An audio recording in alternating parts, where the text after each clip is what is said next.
Aabot sa 200 milyong piso halaga ng mga peking damit ang nasabat sa pagsalakay ng mga tauhan ng customs sa ilang bodega. Nakatutok si Marisol Abdurrahman. Ito ang tumambad sa raiding team ng Customs Intelligence and Investigation Service. Samut-saring damit na nakalagak sa bodega sa Taft Avenue, Pasay City. Sabi ng Bureau of Customs, peke raw ang mga ito. Ito po ay replika ng original brand. Kasama po natin yung mga brand owners representative. Nang halugugin pa ang mga bodega, nakita rin ang mga umano'y mga ukay-ukay. Bawal pong ibenta yan. So, yun, glaring na naman pong violation yun. 2 bodega ang sinalakay ng BOC-CIIS. Pero mga katiwala lang daw ng may-ari ang nadatna ng raiding team. Sabi nila, hindi daw nila alam na labag pala sa batas ang magbenta ng mga pekeng produkto. Tinatayang aabot sa 200 milyon pesos ang halaga ng mga nadiskubring produkto.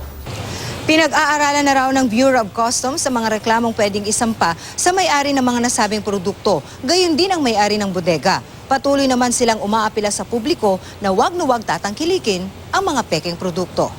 Marisol Abdurrahman, Nakatuto, 24 Oras.